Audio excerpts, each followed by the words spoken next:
Internet എന്ന് പറയുമ്പോൾ നമ്മൾ കാണുന്ന ഒരു പാർട്ട് മുഴുവനാണോ ഇൻ്റർനെറ്റ്? ആ ഒരു ഇൻ്റർനെറ്റിൻ്റെ കംപ്ലീറ്റ് പാർട്ടാണോ നമ്മൾ കാണുന്നത്? നമ്മൾ ഇൻ്റർനെറ്റ് തുറക്കുമ്പോൾ ഗൂഗിളിൽ സെർച്ച് ചെയ്യുന്നു, യൂട്യൂബ് വീഡിയോസ് കാണുന്നു, ഇൻസ്റ്റാഗ്രാം ഉപയോഗിക്കുന്നു, ന്യൂ വെബ്സൈറ്റ്സ് സന്ദർശിക്കുന്നു, ഓൺലൈൻ ഷോപ്പിംഗ് ചെയ്യുന്നു. ഇവയെല്ലാം ഇൻ്റർനെറ്റിൻ്റെ സാധാരണ കാണുന്ന ഭാഗമാണ്. എന്നാൽ ഇതിനെ പൊതുവേ സർഫസ് വെബ് എന്നാണ് വിളിക്കുന്നത്. അതായത് സെർച്ച് എഞ്ചിന് ഇൻഡെക്സ് ചെയ്യാൻ കഴിയുന്ന ബ്രൗസേഴ്സ് ഉപയോഗിച്ച് നമുക്ക് ആക്സസ് ചെയ്യാൻ പറ്റുന്ന ഒരു വലിയ ഭാഗം. പക്ഷേ ഇൻ്റർനെറ്റ് അത്രയ്ക്ക് മാത്രം ഒതുങ്ങുന്ന ഒന്നാണോ? അല്ല. നമുക്ക് സെർച്ച് എഞ്ചിൻ വഴി കണ്ടെത്താൻ കഴിയാത്ത, ലോഗിൻ ആവശ്യമായ അല്ലെങ്കിൽ സെർച്ച് എഞ്ചിൻസ് ഇൻഡെക്സ് ചെയ്യാത്ത വലിയ അളവിലുള്ള കണ്ടൻസ് ഉണ്ട്. അതിനെ പൊതുവെ ഡീപ്പ് വെബ് എന്ന് വിളിക്കുന്നു. ഉദാഹരണത്തിന് നിങ്ങളുടെ Gmail inbox, online banking account, private cloud storage, company database, university portals, ഇവ ഗൂഗിൾ സെർച്ച് റിസൾട്ടിൽ സാധാരണയായി വരില്ല. പക്ഷേ അതുകൊണ്ട് അവ ഇല്ലീഗൽ ആകുന്നില്ല. ഇവിടെ ഒരു പ്രധാന ഡിസ്റ്റിങ്ഷൻ ഉണ്ട്. ഡീപ്പ് വെബ് എന്ന് പറഞ്ഞു കഴിഞ്ഞാൽ അത് ഇല്ലീഗൽ വെബ് എന്നല്ല. ആണോ? അല്ല. ഡീപ്പ് വെബ് എന്ന് പറയുന്നത്, അതായത് അക്കൗണ്ട്സിൽ പാസ്വേഡ് യൂസ് ചെയ്തിട്ട് നമ്മൾ കയറുന്ന ഡീപ്പ് വെബ് എന്ന് പറയുന്നത് ഇല്ലീഗൽ വെബ് അല്ല. പിന്നെ എന്താണ് ഡാർക്ക് വെബ് എന്നത്? എന്താണ് ഇനി വരുന്നത്? Dark web. അതായത് ഡാർക്ക് വെബ് എന്നത് സാധാരണ സെർച്ച് എഞ്ചിൻസ് ഇൻഡെക്സ് ചെയ്യാത്ത പ്രത്യേക സോഫ്റ്റ്വെയർ അല്ലെങ്കിൽ നെറ്റ്വർക്ക് കോൺഫിഗറേഷൻ ഉപയോഗിച്ച് ആക്സസ് ചെയ്യുന്ന വെബ്സൈറ്റോ സർവീസസ് ഉള്ള ഇൻ്റർനെറ്റിൻ്റെ ഒരു ഹിഡൻ ഭാഗമാണ്, ഒളിഞ്ഞിരിക്കുന്ന ഒരു പാർട്ടാണ്. ഡാർക്ക് വെബുമായി ബന്ധപ്പെട്ട് ഏറ്റവും കൂടുതൽ കേൾക്കുന്ന കഥ എന്താണെന്ന് ചോദിച്ചാൽ ടോർ. എന്താണ് ടോർ? The onion router. അതിനെയാണ് നമ്മൾ ടോർ എന്ന് പറയുന്നത്, ചുരുക്കപ്പേര്. ടോർ നെറ്റ്വർക്കിൻ്റെ പ്രധാന ആശയം പ്രൈവസിയും അനോണിമിറ്റിയും വർദ്ധിപ്പിക്കുക എന്നതാണ്. എന്തുകൊണ്ടാണ് ഒനിയൻ? ഒരു ഉള്ളിയുടെ പല ലേയേഴ്സ് പോലെ ടോർ നെറ്റ്വർക്കിൽ ട്രാഫിക് പല ലേയേഴ്സായി റൗട്ട് ചെയ്യപ്പെടുന്നു. നിങ്ങളൊരു വെബ്സൈറ്റിലേക്ക് പോകുമ്പോൾ നിങ്ങളുടെ കണക്ഷൻ ഒരു സിംഗിൾ ഡയറക്റ്റ് പാത്തായി പോകുന്നതിന് പകരം ടോർ നെറ്റ്വർക്കിലെ വിവിധ ലേയേഴ്സ് വഴി റൗട്ട് ചെയ്യപ്പെടും. അതായത് ഇതിൻ്റെ ലക്ഷ്യം യൂസറിൻ്റെ ഐഡൻറ്റിറ്റി, ലൊക്കേഷൻ ഇവ നേരിട്ട് തിരിച്ചറിയുന്നത് കൂടുതൽ ബുദ്ധിമുട്ടുണ്ടാക്കുക എന്നാണ്.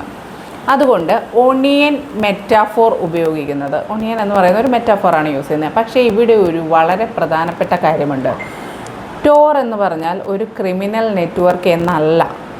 ഇത് ടെക്നോളജി ആവശ്യപ്പെടുന്ന പല ലെജിമേറ്റ് യൂസേഴ്സും ഉപയോഗിക്കുന്നു. Journalist, researchers, activist, whistle bowlers, privacy conscious users, internet censorship നേടുന്ന ചില ആളുകൾ. അതിന് ടെക്നോളജിയെ മാത്രം കുറ്റകരമായി കാണുന്നത് ശരിയല്ല. ഡാർക്ക് വെബിൽ എല്ലാം ലീഗലാണോ? ഇതാണ് ഏറ്റവും വലിയ മിസ്കൺസെപ്ഷൻ. ഡാർക്ക് വെബിൽ ഇല്ലീഗൽ ആക്ടിവിറ്റീസ് നടക്കുന്നു എന്നതിൽ യാഥാർത്ഥ്യമാണ്. പക്ഷേ ഡാർക്ക് വെബ് മുഴുവൻ ഇല്ലീഗലാണെന്ന് പറയുന്നത് ശരിയല്ല. Privacy focus communication, anonymous publishing, censorship passing, അതായത് സെൻസിറ്റീവ് ഇൻഫർമേഷൻ സെക്യൂർലി ഷെയർ ചെയ്യൽ തുടങ്ങിയ ലെജിമേറ്റ് യൂസേഴ്സ് ഉണ്ട്. എന്നാൽ അതേസമയം അനോണിമിറ്റി, ക്രിമിനൽ ആക്ടിവിറ്റീസും ദുരുപയോഗം ചെയ്യപ്പെടാം. ഇതാണ് ഡാർക്ക് വെബിൻ്റെ ഏറ്റവും വലിയ പാരഡോക്സ്. ഒരു ടെക്നോളജി പ്രൈവസി സംരക്ഷിക്കാനും ഉപയോഗിക്കാനും അതേ ടെക്നോളജി കുറ്റകൃത്യങ്ങൾ മറയ്ക്കാനും ദുരുപയോഗം ചെയ്യാം. ഡാർക്ക് വെബിൽ എന്തൊക്കെയാണ് നടക്കുന്നത്? ഇനി നമ്മൾ പലപ്പോഴും വാർത്തകൾ കേൾക്കുന്ന ഭാഗത്തേക്ക് വരാം. നമുക്ക് ഡാർക്ക് വെബിൻ്റെ ചില ഭാഗങ്ങളിൽ സൈബർ ക്രൈം റിലേറ്റഡ് ആക്ടിവിറ്റീസ് നടക്കാറുണ്ട്. ഉദാഹരണത്തിന് മോഷ്ടിക്കപ്പെട്ട അക്കൗണ്ട് ക്രെഡൻഷ്യൽസ്, ഡേറ്റ ബ്രീച്ചസിൽ നിന്ന് ലഭിച്ച personal information, fraud related services, malware related activities, illegal market places, scams. ഇവയെക്കുറിച്ച് സൈബർ സെക്യൂരിറ്റി റിസർച്ചേഴ്സ് വർഷങ്ങളായി റിപ്പോർട്ട് ചെയ്തിട്ടുണ്ട്. പക്ഷേ ഇൻ്റർനെറ്റിൽ കാണുന്ന എല്ലാ ഡാർക്ക് വെബ് മാർക്കറ്റ് പ്ലേസ് കഥകളും സത്യമാണെന്ന് കരുതരുത്. കാരണം ഡാർക്ക് വെബിലും സ്കാമറുണ്ട്. ക്രിപ്റ്റോ കറൻസി എന്തിനാണ് ഉപയോഗിക്കുന്നത്? ഡാർക്ക് വെബിനെ കുറിച്ച് പറയുമ്പോൾ ബിറ്റ്കോയിൻ പോലുള്ള ക്രിപ്റ്റോ കറൻസീസിൻ്റെ പേര് പലപ്പോഴും കേൾക്കാം. കാരണം ഓൺലൈൻ ട്രാൻസാക്ഷൻസ് നടത്താൻ ക്രിപ്റ്റോ കറൻസി ഉപയോഗിച്ചിട്ടുള്ള ക്രിമിനൽ മാർക്കറ്റ് പ്ലേസസ് ചരിത്രത്തിലുണ്ടായിട്ടുണ്ട്. പക്ഷേ ഒരു വലിയ തെറ്റിദ്ധാരണ ഇവിടെയുണ്ട്. ക്രിപ്റ്റോ കറൻസി എന്നാൽ അനോണിമസ് മണി എന്നത് പൂർണ്ണമായും ശരിയല്ല. പല ക്രിപ്റ്റോ കറൻസീസിലും ട്രാൻസാക്ഷൻസ് ബ്ലോക്ക് ചെയിനിൽ രേഖപ്പെടുത്തുന്നുണ്ട്. നിങ്ങൾക്കറിയാമോ അത്? ബ്ലോക്ക് ചെയിനിൽ നമ്മൾ നോട്ടഡ് ആണ് ഈ ക്രിപ്റ്റോ കറൻസി ട്രാൻസാക്ഷൻസ്. അതുകൊണ്ട് ക്രിപ്റ്റോ കറൻസി ഉപയോഗിച്ചാൽ ഒരിക്കലും ട്രേസ് ചെയ്യാൻ കഴിയില്ല എന്ന ധാരണ നിങ്ങൾക്കുണ്ടെങ്കിൽ അത് തെറ്റാണ്. Law enforcement agencies blockchain analysis ഉൾപ്പെടെയുള്ള ഫോറൻസിക് ടെക്നിക്സ് ഉപയോഗിച്ച് പല കേസുകളിലും ട്രാൻസാക്ഷൻസ് അന്വേഷിച്ചിട്ടുണ്ട്. അതായത് ഡാർക്ക് വെബ് പ്ലസ് ക്രിപ്റ്റോ കറൻസിയിൽ പെർഫെക്റ്റ്ലി അൺട്രേസബിൾ എന്നത് ഒരു മിത്ത് ധാരണയാണ്. ക്രിപ്റ്റോ കറൻസി ഡാർക്ക് വെബിലൂടെ ട്രാൻസാക്ട് ചെയ്താൽ നിങ്ങളെ പിടിക്കപ്പെടില്ല എന്നുള്ളത് തോന്നലാണ്. Law enforcement agencies break the blockchain. Dark web market places. Dark വെബിനെ കുറിച്ചുള്ള ഏറ്റവും കൂടുതൽ സെൻസേഷണൽ സ്റ്റോറീസ് വരുന്നത് മാർക്കറ്റ് പ്ലേസസിനെ കുറിച്ചിട്ടാണ്. അതായത് ചരിത്രത്തിൽ നിരവധി അണ്ടർഗ്രൗണ്ട് മാർക്കറ്റ് പ്ലേസസ് ഉണ്ടായിട്ടുണ്ട്. അവയിൽ ചിലത് illegal stolen information, counterfeit products, hacking related services തുടങ്ങിയവയുടെ വിൽപ്പനയ്ക്കായി ഉപയോഗിക്കപ്പെട്ടതായി അതോറിറ്റീസ് റിപ്പോർട്ട് ചെയ്തിട്ടുണ്ട്. പക്ഷേ ഈ മാർക്കറ്റ് പ്ലേസസിൻ്റെ മറ്റൊരു വലിയ പ്രശ്നം എന്താണെന്നറിയാമോ?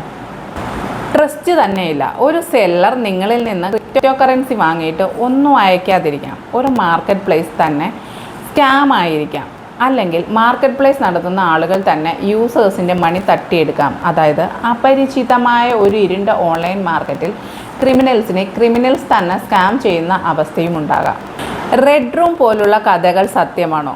ഡാർക്ക് വെബിനെ കുറിച്ച് ഏറ്റവും ഭയപ്പെടുത്തുന്ന കഥകളിലൊന്നാണ് റെഡ് റൂം. അതായത് ലൈവ് ടോർച്ചർ അല്ലെങ്കിൽ മർഡർ കാണാൻ പണം നൽകുന്ന എന്നുള്ള കഥകൾ ഇൻ്റർനെറ്റിൽ പ്രദർശിച്ചിട്ടുണ്ട്.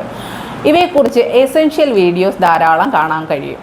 പക്ഷേ ഇത്തരം കഥകളിൽ വലിയൊരു ഭാഗത്തിനും വിശ്വസനീയമായ തെളിവുകളില്ല. സ്കാമേഴ്സ് ആളുകളുടെ ഭയം ഉപയോഗിച്ച് ക്രിപ്റ്റോ കറൻസി തട്ടിയെടുക്കുന്നതിനുള്ള ഫേക്ക് വെബ്സൈറ്റ്സ് അല്ലെങ്കിൽ സ്റ്റോറീസ് ആയിരിക്കാം ഇവ. അതുകൊണ്ട് ഡാർക്ക് വെബിൽ കാണുന്ന ഒരു ഭയാനകരമായ കഥയും സത്യമാണ് എന്ന് വിശ്വസിക്കരുത്. ഡാർക്ക് വെബിൻ്റെ യാഥാർത്ഥ്യമായ അപകടം എന്താണ്? നമ്മൾ കരുതുന്നതിൽ വ്യത്യസ്തമാണ് ഏറ്റവും വലിയ അപകടം.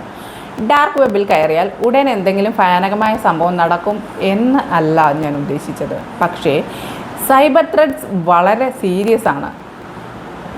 Malware, phishing, credential theft, scams, identity theft, data theft, malicious downloads ഇവയെല്ലാം വലിയ അപകടങ്ങളാണ്. ഒരു വെബ്സൈറ്റ് ലെജിറ്റിമേറ്റായി തോന്നിയാലും അത് സേഫ് ആണെന്ന് ഉറപ്പില്ല.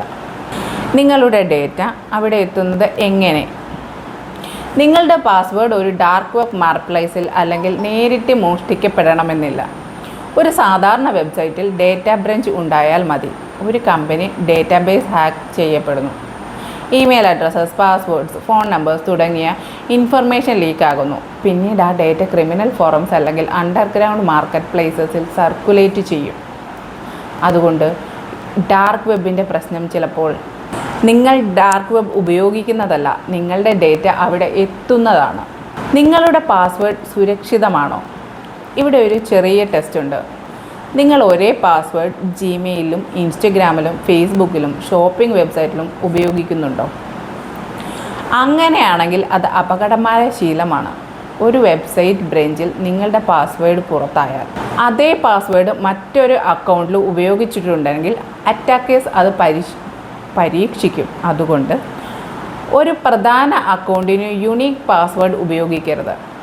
പാസ്വേഡ് മാനേജർ ഉപയോഗിക്കുന്നത് it's a good move actually. ഇനി what is two factor authentication? നിങ്ങളുടെ അക്കൗണ്ട് സുരക്ഷിതമാക്കാനുള്ള ഏറ്റവും പ്രധാനപ്പെട്ട മാർഗങ്ങളിൽ ഒന്നാണ് ടു ഫാക്ടർ ഓതൻറ്റിക്കേഷൻ അഥവാ 2FA. പാസ്വേഡ് മാത്രം മതിയാകാതെ രണ്ടാമത്തെ വെരിഫിക്കേഷൻ കൂടി ആവശ്യപ്പെടുന്നതാണിത്. ഉദാഹരണത്തിന് ഓതൻറ്റിക്കേറ്റർ ആപ്പ്, സെക്യൂരിറ്റി കീ അല്ലെങ്കിൽ മറ്റൊരു വെരിഫിക്കേഷൻ മെത്തേഡ്. ഒരു പാസ്വേഡ് ലീക്ക് ആയാലും അക്കൗണ്ട് കോംപ്രമൈസ് ചെയ്യുന്നത് കൂടുതൽ ബുദ്ധിമുട്ടുണ്ടാക്കാൻ 2FA സഹായിക്കും. ഡാർക്ക് വെബിൽ നിങ്ങളുടെ പേരുണ്ടോ എന്ന് നോക്കണോ? ട്രൈ ദിറ്റ്. ഇൻ്റർനെറ്റിൽ പലരും ഡാർക്ക് വെബ് സ്കാനർ എന്ന പേരിൽ സർവീസസ് നൽകുന്നു. പക്ഷേ ശ്രദ്ധിക്കുക, നിങ്ങളുടെ ഇമെയിൽ അഡ്രസ്സ് അല്ലെങ്കിൽ പാസ്വേഡ് ഏതെങ്കിലും റാൻഡം വെബ്സൈറ്റിൽ ടൈപ്പ് ചെയ്യരുത്. നിങ്ങളുടെ പേഴ്സണൽ ഇൻഫർമേഷൻ ഉപയോഗിച്ച് സെർച്ച് ചെയ്യാമെന്ന് പറയുന്ന എല്ലാ വെബ്സൈറ്റ്സും ട്രസ്റ്റ്വർത്തി ആണ് എന്ന് കരുതരുത്. സെക്യൂരിറ്റി ബ്രഞ്ച് ചെക്ക് ചെയ്യാൻ വിശ്വസനീയമായ ബ്രഞ്ച് നോട്ടിഫിക്കേഷൻ സർവീസസ് ഉപയോഗിക്കുന്നതാണ് എല്ലായ്പ്പോഴും നല്ലത്. ഡാർക്ക് വെബിൽ ലോ എൻഫോഴ്സ്മെൻറ്റ് ഇല്ലേ? ഇതും ഒരു മിത്താണ്. ഡാർക്ക് വെബ് ആയതിനാൽ പോലീസിന് ആരെയും കണ്ടെത്താൻ കഴിയില്ല എന്നൊരു മിത്തുണ്ട്. അതായത് ഇത് ശരിയല്ല. ലോ എൻഫോഴ്സ്മെൻറ്റ് ഏജൻസീസ് വർഷങ്ങളായി സൈബർ ക്രൈം ഇൻവെസ്റ്റിഗേഷൻ നടത്തുന്നുണ്ട്. അണ്ടർഗ്രൗണ്ട് മാർക്കറ്റ് പ്ലേസസ് അടച്ചുപൂട്ടിയ സംഭവങ്ങളും ഉണ്ടായിട്ടുണ്ട്. Operators arrest ചെയ്യപ്പെട്ടിട്ടുമുണ്ട്. യൂസേഴ്സിനും സെല്ലേഴ്സിനും എതിരെ നിയമ നടപടികൾ ഉണ്ടായിട്ടുണ്ട്. ഡാർക്ക് വെബിൻ്റെ ഏറ്റവും വലിയ മിത്ത് എന്താണ്? ഡാർക്ക് വെബിനെ കുറിച്ച് ഇൻ്റർനെറ്റിൽ ഒരു ഇമേജ് ഉണ്ട്. ഒരു സീക്രട്ട് ബ്രൗസർ തുറക്കുന്നു. അതിനുശേഷം ഉടനെ hackers, assassins, illegal markets, secret organisation എല്ലാം സ്ക്രീനിൽ പ്രത്യക്ഷപ്പെടുന്നു. സിനിമയ്ക്ക് അത് നല്ലതാണ്, പക്ഷേ യാഥാർത്ഥ്യം അത്ര ഡ്രാമാറ്റിക് ആയിരിക്കണമെന്നില്ല. ഡാർക്ക് വെബ് ഒരു സൂപ്പർ നാച്ചുറൽ പ്ലേസ് അല്ല. ഐ റിപ്പീറ്റ്, ഇത് ഇൻ്റർനെറ്റിൻ്റെ ഹിഡൻ സർവീസസ് അല്ലെങ്കിൽ നെറ്റ്വർക്കിംഗ് ടെക്നോളജീസ് ഉൾപ്പെടുന്ന ഒരു എക്കോസിസ്റ്റമാണ്. അതിൽ ലെജിമേറ്റ് യൂസേഴ്സ് ഉണ്ട്, ക്രിമിനൽസ് ഉണ്ട്, റിസർച്ചേഴ്സ് ഉണ്ട്, സ്കാമേഴ്സ് ഉണ്ട്, ലോ എൻഫോഴ്സ്മെൻ്റ് ഉണ്ട്. അതുകൊണ്ട് തന്നെ ഡാർക്ക് വെബിനെ ബ്ലാക്ക് ആൻഡ് വൈറ്റ് ആയി കാണാൻ കഴിയില്ല.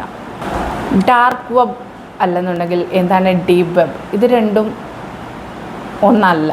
ഇതൊരിക്കൽ കൂടി ക്ലിയർ ചെയ്യും. സർഫസ് വെബ് എന്നാൽ നമ്മുടെ ഗൂഗിൾ, യൂട്യൂബ്, വിക്കിപീഡിയ തുടങ്ങിയ പബ്ലിക്കലി അക്സെപ്സിബിൾ ആയിട്ടുള്ള വെബ്സൈറ്റ്സ് ആണ്. ഡീപ്പ് വെബ് എന്നാൽ സെർച്ച് എൻജിൻസ് ഇൻഡെക്സ് ചെയ്യാത്ത private or login protected content ആണ്. ഡാർക്ക് വെബ് എന്നാൽ സ്പെഷ്യലൈസ്ഡ് നെറ്റ്വർക്ക്സ് അല്ലെങ്കിൽ സോഫ്റ്റ്വെയർ വഴി ആക്സസ് ചെയ്യുന്ന ഹിഡൻ സർവീസസിൻ്റെ ഭാഗമാണ്. അതായത് ഡാർക്ക് വെബ് ശരിക്കും ഇരുണ്ട ലോകമാണോ?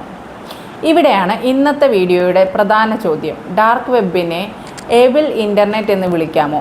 അല്ല. ടെക്നോളജി സ്വയം നല്ലതോ ചീത്തയോ അല്ല. ഒരു നൈഫ് ഉപയോഗിച്ച് ഭക്ഷണം മുറിക്കാം, അതേ നൈഫ് ഉപയോഗിച്ച് ക്രൈം ചെയ്യാനും കഴിയും. അതുപോലെയാണ് അനോണിമിറ്റി ടെക്നോളജി. പ്രൈവസി സംരക്ഷിക്കാൻ ഉപയോഗിക്കാം, അല്ലെങ്കിൽ കുറ്റകൃത്യങ്ങൾ മറയ്ക്കാൻ ഉപയോഗിക്കാം. ടെക്നോളജിയുടെ സ്വഭാവത്തേക്കാൾ അതിൻ്റെ ഉപയോഗമാണ് പ്രധാനപ്പെട്ടത്. സാധാരണ ആളുകൾ ഡാർക്ക് വെബിനെ കുറിച്ച് എന്താണ് അറിയേണ്ടത്? നിങ്ങളൊരു സാധാരണ ഇൻ്റർനെറ്റ് യൂസർ ആണെങ്കിൽ ഡാർക്ക് വെബിനെ കുറിച്ച് ക്യൂരിയോസിറ്റി ഉണ്ടാകുന്നത് സ്വാഭാവികമാണ്. പക്ഷേ ക്യൂരിയോസിറ്റി കാരണം അൺനോൺ ലിങ്ക്സ് തുറക്കുകയോ റാൻഡം ഫയൽസ് ഡൗൺലോഡ് ചെയ്യുകയോ പേഴ്സണൽ ഇൻഫർമേഷൻസ് നൽകുകയോ പാസ്വേഡ്സ് ഷെയർ ചെയ്യുകയോ ചെയ്യരുത്. നിങ്ങളുടെ ഓൺലൈൻ സെക്യൂരിറ്റി ശക്തമാക്കുക. യുണീക്ക് പാസ്വേഡ്സ് ഉപയോഗിക്കുക. 2FA എനേബിൾ ചെയ്യുക. സോഫ്റ്റ്വെയർ അപ്ഡേറ്റ് ചെയ്യുക. സസ്പീഷ്യസ് ലിങ്ക് ഒഴിവാക്കുക. ഫിഷിംഗ് തിരിച്ചറിയൽ പഠിക്കുക. ഇവയുടെ യഥാർത്ഥത്തിൽ കൂടുതൽ പ്രാധാന്യത്തോടെ നിങ്ങൾ ചെയ്യേണ്ടത് ഇങ്ങനെയുള്ള കുറച്ച് കാര്യങ്ങളാണ്. ഡാർക്ക് വെബിൻ്റെ യഥാർത്ഥ മുഖം എന്താണ് എന്ന് ചോദിച്ചാൽ, ഡാർക്ക് വെബിൻ്റെ യഥാർത്ഥ മുഖം ഒരു ഹൊറർ മൂവി പോലെയുള്ള ഒരു ഡയമെൻഷൻ അല്ല ശരിക്കും ഡാർക്ക് വെബ്. അത് മുഴുവൻ ക്രിമിനൽസ് നിറഞ്ഞ ഒരു സീക്രട്ട് വേൾഡ് മാത്രവുമല്ല. അതേസമയം അവിടെ cyber crime, scams, illegal market places, stolen data തുടങ്ങിയ സീരിയസ് പ്രശ്നങ്ങൾ ഉണ്ടായിട്ടുണ്ടെന്നതും യാഥാർത്ഥ്യമാണ്, സത്യമാണത്. ഡാർക്ക് വെബ് നമ്മളെ ഒരു വലിയ കാര്യം പഠിപ്പിക്കുന്നുണ്ട്. ഇൻ്റർനെറ്റിൽ പ്രൈവസിക്കും അനോണിമിറ്റിക്കും വലിയ ശക്തിയുണ്ട്. പക്ഷേ ശക്തിയുള്ള ടെക്നോളജി തെറ്റായി ഉപയോഗിക്കപ്പെടുമ്പോൾ അതിൻ്റെ കോൺസിക്വൻസസും വളരെ വലുതായിരിക്കാം. നമ്മുടെ പേഴ്സണൽ ഡേറ്റ എവിടെയൊക്കെയോ എത്തുന്നു എന്നത് നമുക്ക് പലപ്പോഴും അറിയണമെന്നില്ല. അതുകൊണ്ട് ഡാർക്ക് വെബിനെ കുറിച്ചുള്ള ഭയം മാത്രം വേണ്ട. പകരം ഡിജിറ്റൽ അവെയർനെസ് ആണ് വേണ്ടത്. നമ്മുടെ പാസ്വേഡ് സുരക്ഷിതമാക്കി ഇട്ടിരിക്കട്ടെ. 2FA ഉപയോഗിക്കുക. അൺനോൺ ലിങ്ക്സ് ഒഴിവാക്കുക. പേഴ്സണൽ ഇൻഫർമേഷൻ അനാവശ്യമായി ഷെയർ ചെയ്യാതിരിക്കുക. കാരണം ഡാർക്ക് വെബിനേക്കാൾ അപകടമായത് ചിലപ്പോൾ നമ്മുടെ സ്വന്തം ഡിജിറ്റൽ കെയർലെസ്നെസ് ആയിരിക്കാം. Personal carelessness is always. സുരക്ഷിതമായിരിക്കേണ്ടതും സീക്രട്ടായിട്ടിരിക്കേണ്ടതും എല്ലായ്പ്പോഴും സീക്രട്ടായി തന്നെ ഇരിക്കട്ടെ, അല്ലേ? ഈ വീഡിയോ നിങ്ങൾക്ക് ഇൻട്രസ്റ്റിംഗ് ആയി തോന്നിയെങ്കിൽ ലൈക്ക് ചെയ്യുക, എൻ്റെ ചാനൽ സബ്സ്ക്രൈബ് ചെയ്യുക. ഡാർക്ക് വെബിനെ കുറിച്ച് നിങ്ങൾ മുമ്പ് കേട്ടിട്ടുള്ളത് എന്താണ് എന്നറിയാൻ ഇതിലേക്ക് കമൻറ്റ് ചെയ്യുക. നിങ്ങൾക്ക് ഇതിൽ കൂടുതൽ എന്തെങ്കിലും ഇൻഫർമേഷൻസ് എനിക്ക് പാസ് ചെയ്യണം എന്നുണ്ടെങ്കിൽ ജസ്റ്റ് കമൻറ്റ് ഇറ്റ്. നെക്സ്റ്റ് ഒരു വീഡിയോയുമായി ഞാൻ എത്തുന്നവരെയും thank you. Please subscribe my channel, like ചെയ്യുക, ഷെയർ ചെയ്യുക. Thank U.